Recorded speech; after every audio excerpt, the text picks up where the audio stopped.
Good morning students, चलते हैं class 12 subject geography lesson 3 part 2 unit 2 मानव विकास।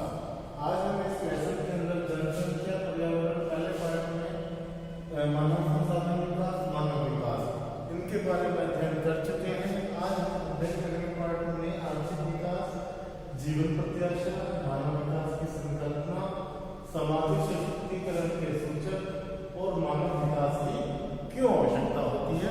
इन सब बातों के बारे में अध्ययन करेंगे। इन सब के बारे में पार्ट 1 में अध्ययन करवा चुका हूँ, तो आप उस पार्ट 1 का अच्छे से देखकर अध्ययन करें। पार्ट 2 में हम चलते हैं सबसे पहले आर्थिक विकास। आर्थिक विकास से हमारा तात्पर्य आर्थिक विकास को प्रति व्यक्ति आय तथा सकल राष्ट्रीय उत्पाद जैसे संकेतकों के द्वारा मापा जाता है। सकल राष्ट्रीय उत्पाद से हमारा तात्पर्य शुद्ध आय से है। कहने का भाव यह है कि जो भी हमारे आयात और निर्यात होते हैं उसमें जो भी हमारा शुद्ध आय होता है, यानी टैक्स वगैरह लगाने के बाद जो भी हमारे देश को इनकम होती है वो हमारी सकल राष्ट्रीय उत्पाद आय होती है, जिसके अकॉर्डिंग हमारी सैलरीज वगैरह में इंक्रीमेंट वगैरह होता है और नया बजट पास होता है। नेक्स्ट है आर्थिक विकास एक साधन है। कहने का भाव यह है कि आर्थिक विकास एक साधन है जिसके अंतर्गत मानव अपनी जीविका का साधन अपनाते हुए यानी क्रिया प्रतिक्रिया करते हुए अपने जीवन को गुजारता है, अपना जीवन यापन करता है। नेक्स्ट आता है हमारा जीवन प्रत्याशा। उम्मीद है आपको अपने आर्थिक विकास आपको क्लियर हो गया होगा कि इसके माध्यम से व्यक्ति अपनी जीविका में जैसे कभी कोई मजदूर होता है तो वो उस कार्य को करते करते करते सीख जाता है या देखते देखते सीख जाता है और अंत में वह एक मिस्त्री बन जाता है, उस कार्य को अच्छे से करना सीख जाता है। तो वो उसके आर्थिक विकास यानी पहले उसका इनकम स्रोत कुछ था, लेकिन जब वो उसका अच्छे से सीखता रहा, करने में उस कार्य को करता रहा तो वो उसका विकास हो गया। नेक्स्ट आता है जीवन प्रत्याशा। जन्म के समय संभावित आयु लोगों की आयु में उल्लेखनीय वृद्धि हुई है। कहने का भाव यह है कि 1951 में पुरुष जीवन प्रत्याशा 37.1 वर्ष थी, जो बढ़कर 2011 में 62.6 वर्ष हो गई। कहने का भाव यह है कि जो जीवन प्रत्याशा है उसका अर्थ होता है जीने का तरीका या जीने का ढंग, यानी व्यक्ति कितनी उम्र तक जीवित रह सकता है। 1951 में केवल 37 वर्ष तक की आयु तक ही पुरुष जीवित रह पाते थे, क्योंकि उनको बीमारी या रोग घेर लेते थे जिससे उनकी मृत्यु हो जाती थी। लेकिन जैसे जैसे यह 2011 तक बढ़ते बढ़ते ये अब 2011 में 62.6 वर्ष रह गई है, यानी 62 या 63 वर्ष तक पुरुष मैक्सिमम जीवित रहते हैं। तो ये उनकी जीवन प्रत्याशा है। इसी प्रकार स्त्री जीवन प्रत्याशा, यानी ये जो मैंने आपको बताई थी ये थी आपकी पुरुष जीवन प्रत्याशा। अब आती है आपकी स्त्री जीवन प्रत्याशा। इसी प्रकार स्त्री जीवन प्रत्याशा 1951 में 36.2 वर्ष से बढ़कर 2011 में 64.6 वर्ष हो गई। स्त्रियों में जीवन प्रत्याशा की वृद्धि एक महत्वपूर्ण उपलब्धि है। जीवन प्रत्याशा का बढ़ना जहां एक ओर बढ़ती खाद्य सुरक्षा की ओर इशारा करता है, वहीं दूसरी ओर स्वास्थ्य सुविधाओं के प्रसार का भी सूचक है। कहने का भाव यह है कि स्त्रियों की दशा देखें तो वो मेहनती ज्यादा होती है, उनके अदृश्य कार्य बहुत अधिक मात्रा में होते हैं जो दिखाई नहीं देते हैं। और उनकी जीवन प्रत्याशा 1951 में 36 वर्ष थी, जबकि 2011 तक आते आते 64 वर्ष रह गए। तो ये है हमारी जीवन प्रत्याशा। कहने का भाव यह है कि जो उनके जीने का तरीका होता है, जिससे उनके रोगों से वो किस तरीके से लड़ते हैं, जो वहाँ पर चिकित्सा की सुविधा है या नहीं है, वहाँ पर शिक्षा की, सड़कों की या मानव विकास की, मानव विकास हो रहा है या नहीं हो रहा है, इन सब बातों पर जोर दिया जाता है जीवन प्रत्याशा में। नेक्स्ट पॉइंट आता है 1951 में भारत में अनाजों व दालों की प्रति व्यक्ति व प्रतिदिन उपलब्धि 394.9 ग्राम थी। यह 2011 में बढ़कर 444.5 ग्राम हो गई। यानी प्रति व्यक्ति, यानी एक व्यक्ति को पहले 1951 में 995 ग्राम दाल या चावल उपलब्ध होते थे, लेकिन अब ये बढ़कर 445 के लगभग ग्राम के लगभग हो गए हैं। नेक्स्ट आता है मानव विकास की संकल्पना। आर्थिक विकास हो गया, जीवन प्रत्याशा हो गया, अब आता है मानव विकास की संकल्पना। प्रकृति के संसाधनों का उपयोग तब तक पूर्णतया से नहीं किया जा सकता जब तक मनुष्य की क्षमताओं का विकास नहीं किया जाता। केवल धन के द्वारा मानव विकास संभव नहीं है। विकास का लक्ष्य लोगों का कल्याण होना चाहिए। आर्थिक, सामाजिक और सांस्कृतिक विकास जन कल्याण के प्रमुख आधार है। संयुक्त राष्ट्र विकास कार्यक्रम UNDP, union national development programme, ने 1990 ईस्वी में प्रकाशित अपने पहले प्रतिवेदन में निम्नलिखित तत्वों को मानव विकास के लिए प्रमुख आधार माना। ये तत्व निम्नलिखित हैं: दीर्घ और स्वस्थ जीवन, शिक्षा और उच्च जीवन स्तर, संसाधनों की उपलब्धता।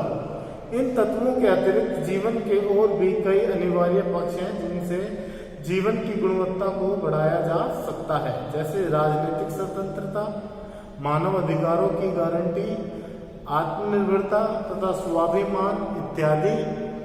इस प्रकार मानव विकास की अवधारणा का प्रतिपादन किया गया। स्त्री, पुरुष और बच्चे विकास की प्रक्रिया के केंद्र बिंदु होने चाहिए। विकास लोगों के लिए हो, न कि लोग विकास के लिए।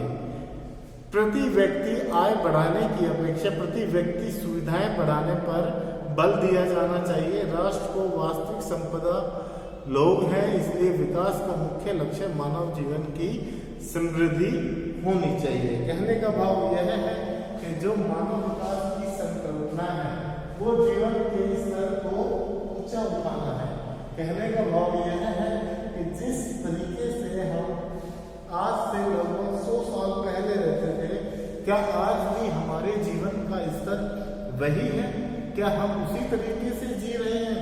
नहीं, आज हमारे जीवन का स्तर कुछ और है। हमारे जीवन के स्तर दीर्घ और स्वस्थ जीवन जी रहे हैं, यानी लोग लंबा जीवन आयु जी रहे हैं और उनका स्वास्थ्य भी अच्छा रहता है। शिक्षा और उच्च जीवन स्तर, हर क्षेत्र में शिक्षा की सुविधाएं पहुंच रही हैं और उनके जो जीवन का स्तर है वो भी बढ़ रहा है। हर घर में कोई ना कोई कार्य यानी आर्थिक विकास कर रहा है, जिससे उनके घर क्षेत्र में भी विकास हो रहा है। संसाधनों की उपलब्धता, तकनीकी साधनों के इतने अधिक होने के कारण संसाधनों की उपलब्धता आसानी से हो जाती है, लोगों को कच्चा माल आसानी से प्राप्त हो जाता है। लेकिन जनसंख्या वृद्धि के कारण इन संसाधनों का अत्यधिक दोहन हो रहा है, ह्रास हो रहा है।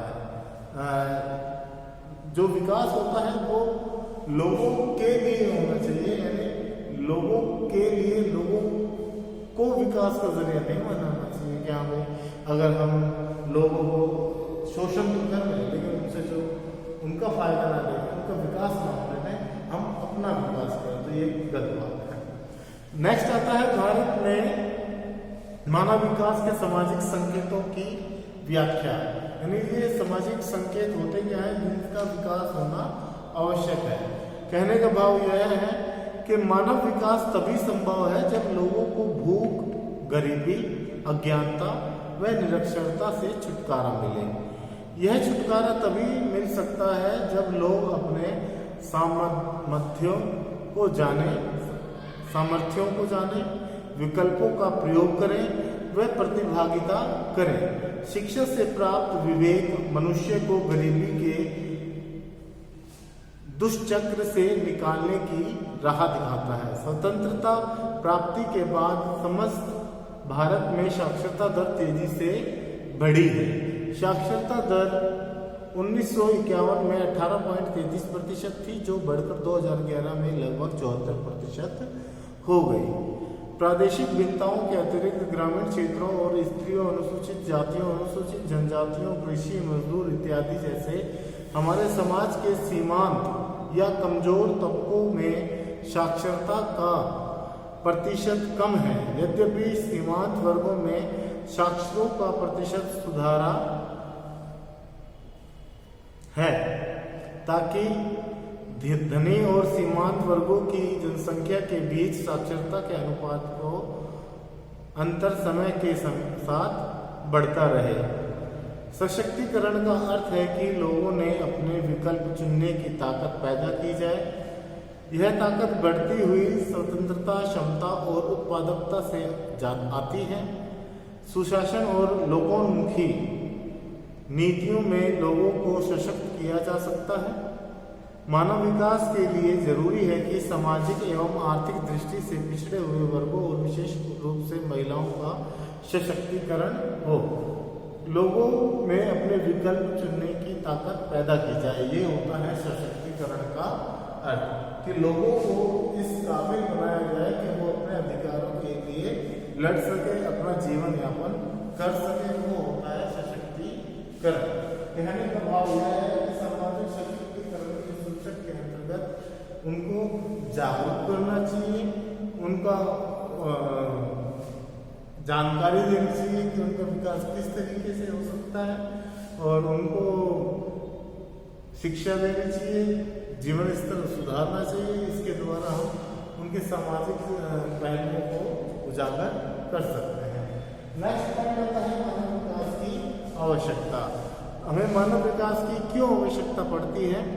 मानव विकास से संबंधित सभी प्रक्रियाओं का अंतिम उद्देश्य मानवीय दिशाओं को सुधारना तथा लोगों के लिए विकल्पों को बढ़ाना है। मानव विकास उच्चतर उत्पादकों का साधन है। स्वस्थ, शिक्षित और कुशल श्रमिक अधिक उत्पादन करने में सक्षम होते हैं, इसलिए मानव विकास में निवेश न्याय संगत माना जाता है। मानव विकास परिवार के आकार को छोटा करने में सहायक है। मानव विकास भौतिक पर्यावरण के संरक्षण में सहायक है, क्योंकि गरीबी के घटने से वनों की कटाई, मरुस्थलीकरण तथा मृदा अपरदन को रोका जा सकता है।